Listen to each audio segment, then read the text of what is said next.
You are listening to Studio MacGyver's Dragon Ball and Video Game Podcast.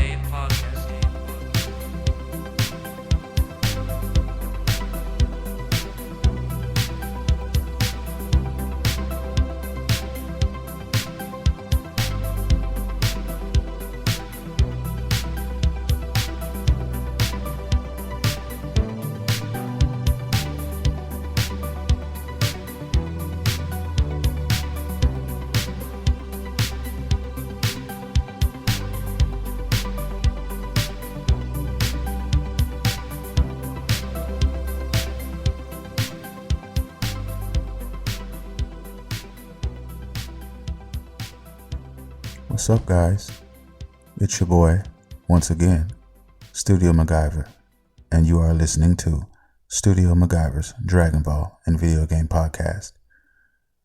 Today's episode, we're going to talk a little bit about Dragon Ball Super Episode 80, and we're also going to talk about my heavy anticipation for Horizon Zero Dawn. On that note, let's get started with Dragon Ball Super, shall we? Just finished not too long ago watching episode number 80. If you were listening to my earlier podcast, episode 79, it was Majin Buu versus Basil. And it was a nice fight. Really enjoyed it. Episode 80 starts off with the next exhibition match, which is going to be Gohan. Yes, Gohan, ladies and gentlemen. Gohan versus Lavender. Lavender is the brother of Basil, and they are a group of three. In this fight, it was decent. I will say I thought Gohan was going to take an L in this battle, and it ended up being a tie. He was blinded, or per se poisoned. That's the ability that Lavender was using. I guess he has some kind of poison ability, and then over time, it basically shuts your body down, or your body like rots from the inside out, and it takes a particular amount of time to do so. And by the end of the fight, that had caught up with Gohan, but Gohan still laid him down, if you will. Pretty good fight, but we also got a stunning revelation in this episode. Learned that Universe 7 is one of the weaker universes, and there are other universes involved, or should I say not going to be involved in this tournament, because they are supposedly too strong. Their fighters are too strong to participate. So basically, we find out that only the weaker of the universes are participating in this tournament, and the weakest will be eliminated. So in other words, they're trying to make room, so to speak, in the universe, and they're trying to take out the weaker universes. So we learned that Universe 9, who Universe 7 was going up against in this exhibition, is the weakest of them all. And Universe 7 is only one step above Universe 9. So they are not the weakest out of them all, but they are second weakest. So I don't know what that tells you, but evidently they need to get some training done. So this could go a number of different ways, man. I see it going. I'm really excited to find out how this is going to be, written, how the story is going to be told. I don't know how much time we have before the tournament actually starts, between this exhibition and the actual tournament, 10 versus 10. Because like I said, Goku has yet to fight. Matter of fact, on the next episode, that is when he fights the last of the three brothers. So yeah, very, very interested in this, trying to see what happens. I can speculate. I'm assuming that they're going to be given a certain amount of time. Gohan, even in this episode, realizes that, he hasn't fought in a while. So he was trying to, I guess, gauge his strength in this exhibition fight to find out how strong he is, like right now. So he basically stated that he needs to get stronger. Goku tells him that, you're actually pretty strong, stronger than I guess he figured he might be for someone not fighting in a while. But I guess they need to take what little time that they will have, and they need to inform all the other fighters that, this shit is real. Our universe is at stake, and we need to do whatever we can with the time that we have to prepare for this tournament, because we can't be handled. We can't let them handle us. It'll be, everybody's life is on the line, our families, everybody. So I'm really anxious to see how this is going to play out and how they go about training to get ready for this. Now, this also opens up the door for other arcs, because, like I said, as they stated, I don't know the exact universes, but I know 12 is one of them. And it's 2 or 3 other universes in there. And they were basically saying that they're excluded from this tournament. So could this be something down the line where maybe those universes come into play in another scenario or in a completely different arc? I'm thinking that they will. Why would they mention them being so strong? And knowing Goku and Vegeta and those guys, they're going to be thirsty to find out if they do manage to get past this tournament, which they probably will in some kind of way. They're going to be thirsty for action. They're going to want to know who these guys are. They're going to get curious. I know Goku for sure, and Vegeta's probably going to be right behind him. They're going to want to know who these guys are, why they didn't participate, why they're so strong, how can we get strong like them or even surpass them.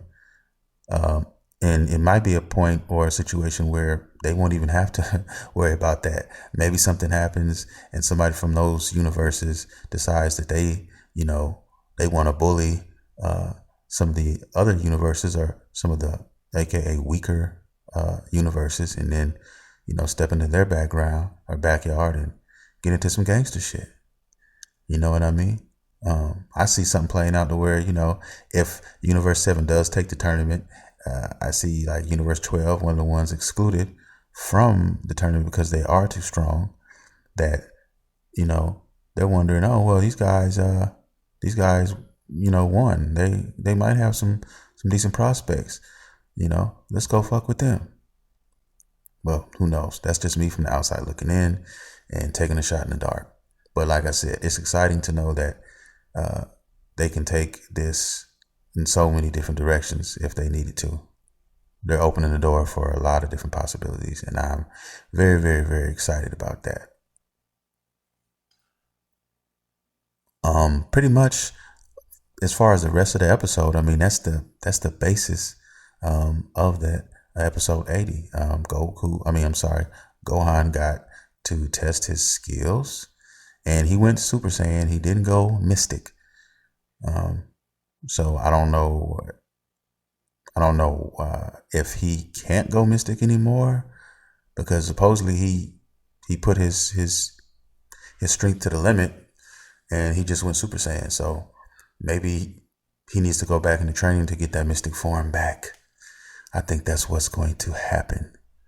But who knows? This could Gohan could go God. They could go beyond that. So many possibilities. I do not know. But one other interesting fun fact to know is that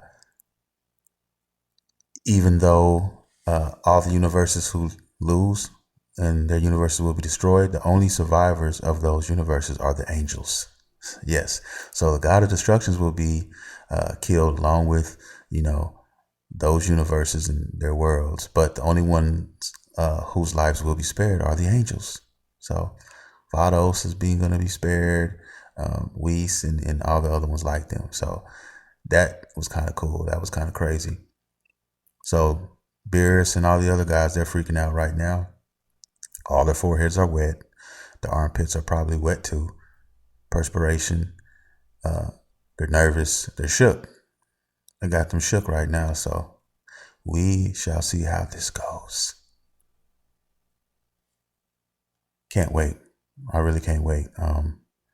But that, in a nutshell, is episode 80, Dragon Ball Super.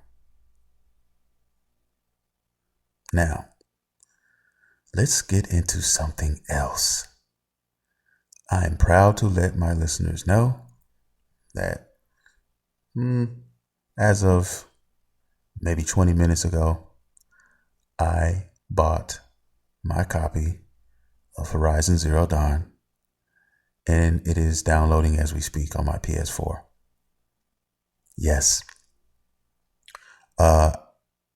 This is one of my most anticipated games early on in this year, and I don't know if it's me or what, but I don't know, man. I have a pretty good sense for good games. At least as of late, I have.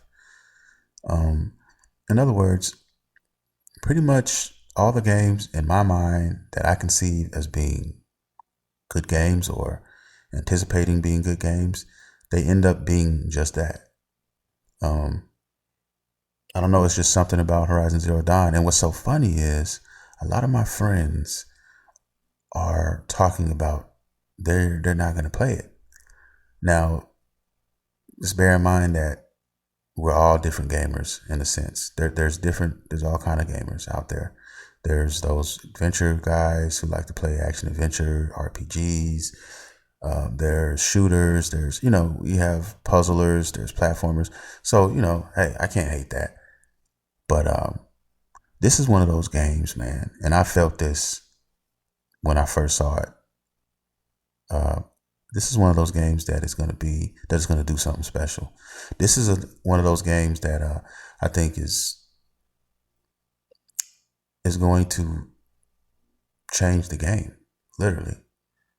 You know how Naughty Dog did with their titles, and man, I just feel it. And I did a little searching and a little digging, and there's a couple reviews out now. IGN and some other guys talking about, this game, and they're praising it. They're praising everything about it. And that made me feel just that much better about the game, because I was looking for something to get into, something deep, a single player experience, something that I could play offline and, immerse myself completely into the story. And this game here is everything that I just described. Let everybody else tell it. It is definitely a game that will be looked at in the future as one of those cornerstone type titles, especially coming from a developer who before never did a third person game, never did an RPG game technically. I mean, Killzone was their bread and butter. And to come out with something like this, completely flipping everything on its ear and, giving birth to something so beautiful is amazing. Supposedly they've been working on this title since 2011. So these games do take plenty of time to develop by big teams. And this is also, I'm proud to also say, this is a PS4 exclusive. So sorry, Microsoft. You keep taking L's. I'm sorry. You just keep taking L's. Now, I know it hurts. Okay? I know it hurts. I was once a Xbox 360 owner. And they burned me 3 times. Okay? So, you listen to one of my earlier podcasts, you can hear that story. I think it was the course of 7 months, 7.5 months. I think I had three, not one, not two, but three red rings of death. Yeah, man. And it completely burned me and jaded me. And I never looked at Microsoft the same again.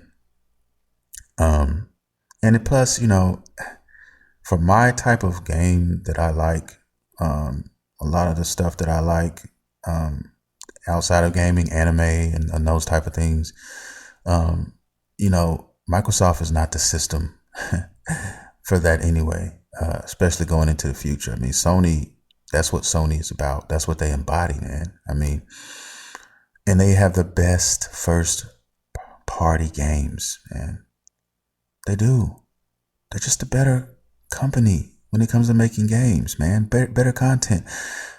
I'm sorry. I mean, I respect all gamers. I love all gamers because we all play games. So I can never hate another gamer.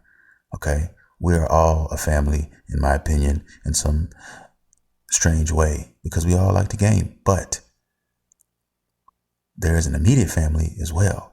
And that goes to the systems that you play. So I am, yes, I'm a member of the Nintendo family, an immediate family, because I love their handhelds. And Sony is like my parent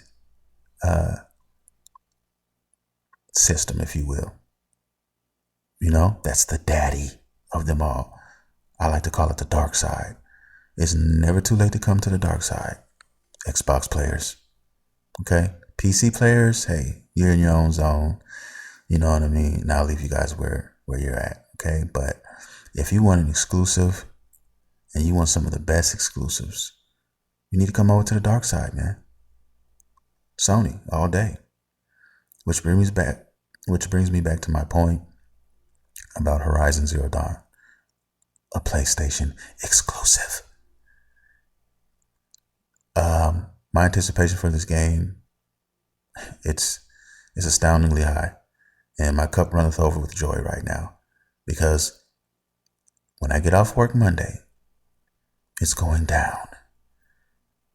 It is definitely going down. And I went ahead and downloaded it from the PlayStation Store because I don't have the patience to go and buy it and then let it load and sit there for God knows how long. It's a big game. It's 40 gigs.